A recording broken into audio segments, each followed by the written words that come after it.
Let me ask you a question, guys. Why did Bitcoin drop last week? We had several big headlines popping up all over the world last week, of which two involved the collapse of two big banks. The first one was Silvergate Bank collapsing, and the second one was the Silicon Valley Bank is the second largest US bank failure in history. Big, big, big headlines, big news, and obviously big reaction from the markets because we've dropped left and right in crypto and all markets across. But is this the reason of the drop? Maybe. Let me ask you a second question. Why is it important to know the reason of the drop actually? Would you not agree that by the time the news breaks, the markets already have dropped significantly? So ask yourself the follow-up question, is this helpful for you? Is it helpful to make financial decisions after something has happened? For me, it isn't. What if there is actually a way to anticipate on events like this beforehand? Well, ladies and gentlemen, I have the answer for you. The answer is the charts. The answers can be found in the charts. Because give me a chart and I will tell you the news. Being able to look at the charts and anticipate on events like that allows you to build a narrative that works for you, where you can anticipate on volatility coming into the markets.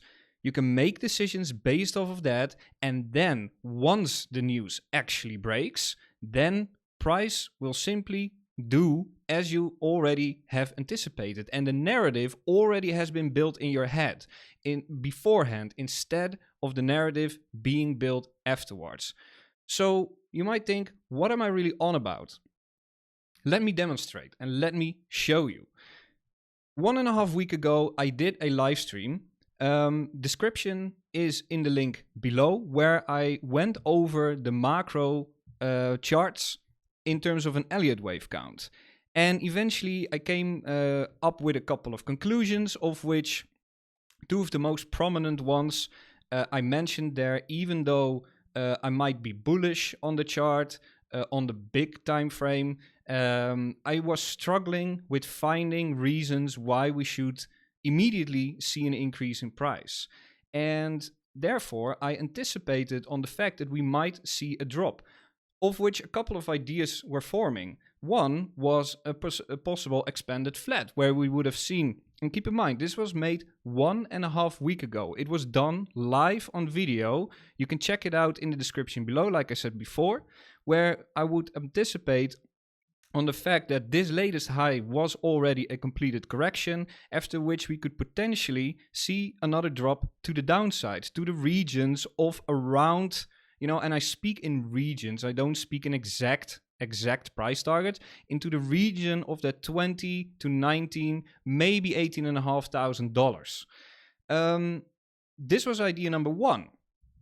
The second idea was, a channel, an upward sloping channel that I also showed on the stream, where I already mentioned at the time more locally that I would not be surprised to see a drop in price, after which we've come down into the channel, we've backtested that, and then I foresaw a drop to the bottom of the channel. Now, obviously that happened and we have saw much lower prices. And this is where narrative comes into play, when you start to connect it with analysis and building a plan that you can use to make investments or take trades from, for example. So for this, I will focus on the more high time frame price action, because for me, it doesn't make sense to do these kind of videos on a day trading perspective when it goes about these kind of moves. So this is more of like an update from the last stream that I did. And what do we got over there? Let me start off with that channel that we got over here. As you can see, reconstructing that channel where I left off the stream at the time, where we have concrete and actionable places where we could look for a potential reaction of the price. As you can see, we dropped down, backtested the midline of the channel, we dropped down, and I said in that stream, I remain bullish as long as we stay within the channel. However, Due to that Elliott wave count that I've done live on the stream back then, I was open to the idea of a larger drop to the downside before we would see any kind of recovery.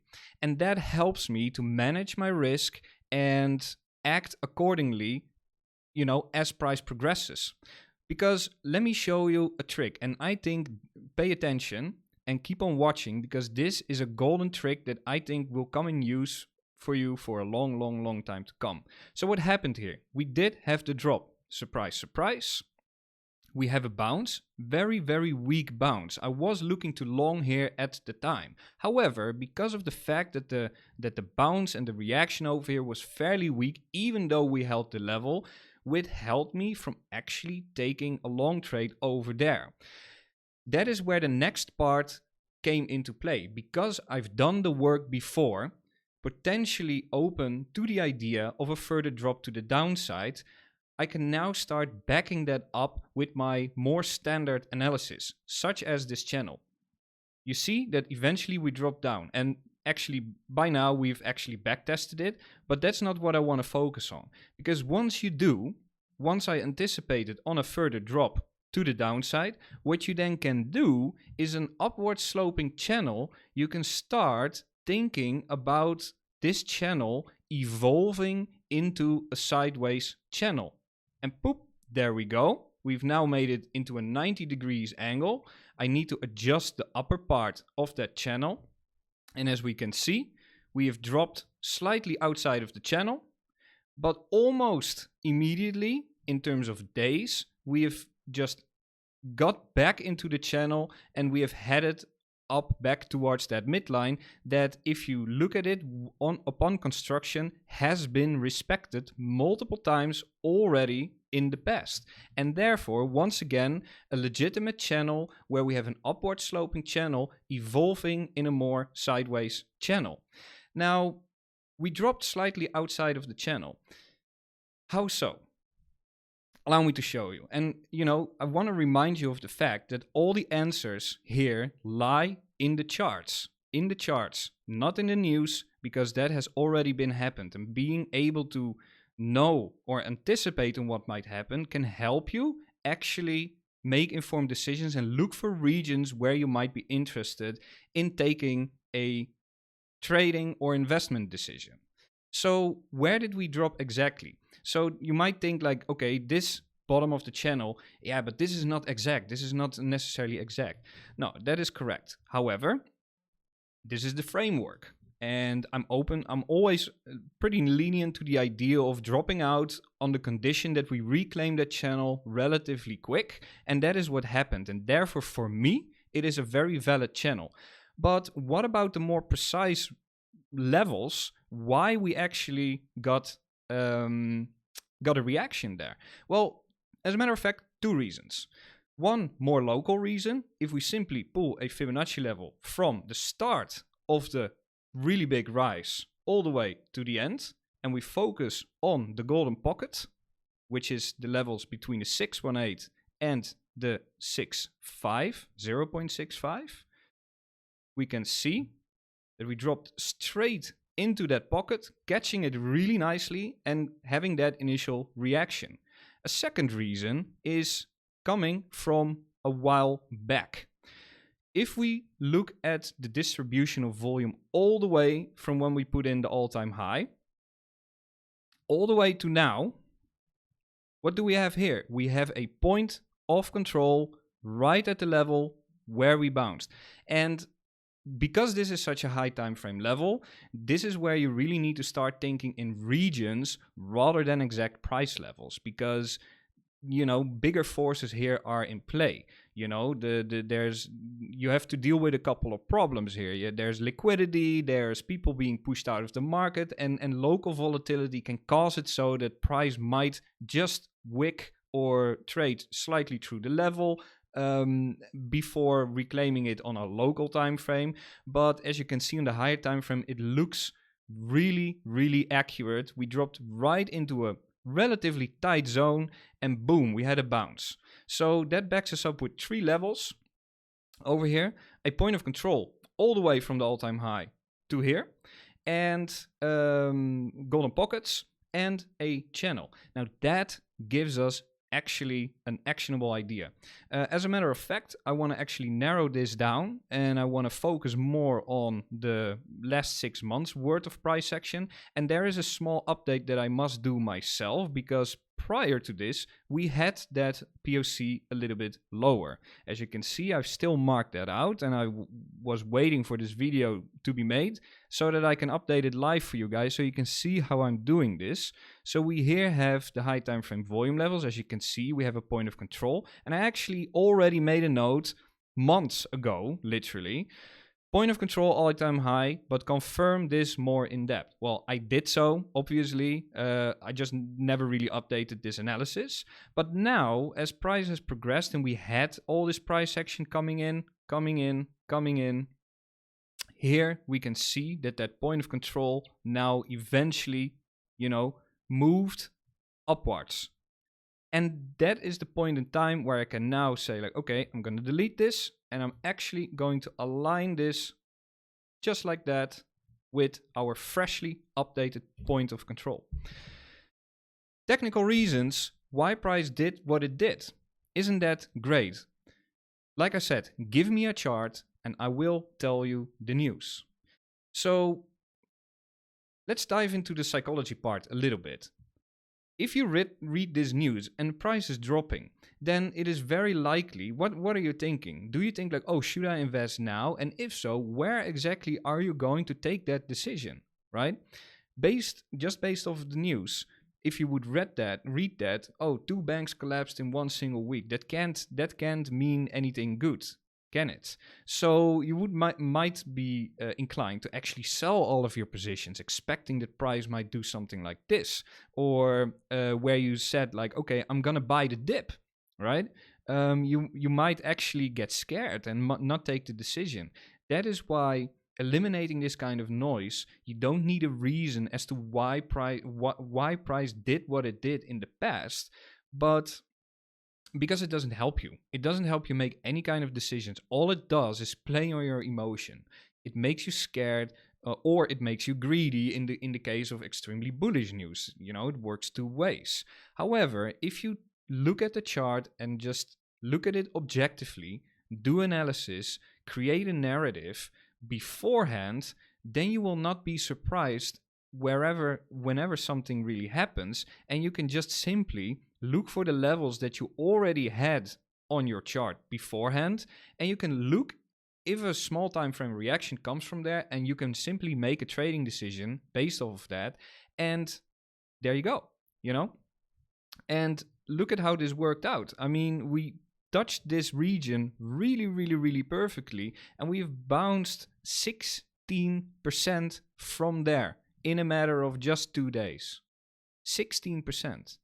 This is the power of analysis and doing the preparation beforehand, ladies and gentlemen. This is it. So, this is obviously a testimony to technical analysis, but what can we do from here? What am I looking for next? So obviously, I would say it's now turned a little bit more neutral again, because there's really 2 ways. So either I think this can manifest itself in 2 ways, because of the fact that we actually did have, based off of market structure, we've actually had a candle close below this low, meaning that we lost this low in the first time. So really 2 scenarios can really play out from here. Either you can look for a trending trade, or you can simply look for trading that range where this is resistance, this is support, really big sideways range. So obviously we need some levels in between, of which the midline is a very, very important one, because this is not only the midline of the channel, we also have some higher time frame levels, of which one is another pocket of the entire move over here. So that is quite strong resistance coming up shortly. So that is the level where I'm going to be inclined to monitor the price action. And if we get a very bearish reaction, then I would be looking for potential further downside. However, if we reclaim this level, I would class this as another sign of strength, where the next checkpoint would simply be that $25,000 region simply again. Now, for a more bearish option is, so this is the idea of simply just trading the range, right? Simply trading this range to continue. That is one approach you could take. Alternatively, because we do have a change in market structure, we could potentially have broken this low and we could be set up for a change in market structure overall, where we were coming off of an uptrend and now that we're changing into a downtrend once again, leaning into the much bigger time frame range that is going on over here, ultimately looking for these lower prices once again. If you're looking for an idea like that, then you would be looking for a lower high to be put in, of which, once again, this is a really big checkpoint. And, you know, confirmation of this being a lower high would be once we drop below this low. So, you know, what I'm trying to do here, I'm not trying to give you trading setups, but I'm trying to give you a glimpse of the way that I approach the chart in terms of mindset, anticipating on potential scenarios, actually taking pre-measurements when the time is right by shorting as high as I potentially can and longing as low as I potentially can. And then once some kind of news breaks or some kind of reason that price is dropping, I'm already in the trade. As a matter of fact, I'm already looking for exits of my trades by then. This is the power of technical analysis, ladies and gentlemen. So yeah, that is basically what I want to cover. What I wanted to cover over here. Quick, no-nonsense video update of the narrative that I've built 1.5 weeks in advance, how this played out, and what am I looking for next. I would say trading requires certain care, right? So obviously it can be quite difficult to take trades here and there. Many mistakes that you can make. Watch the video that I've made that you can see over here in the screen if you want to learn about the most commonly made mistakes when attempting to day trade. So have fun, enjoy, and have a great day, and see you in the next video. Cheers, everybody.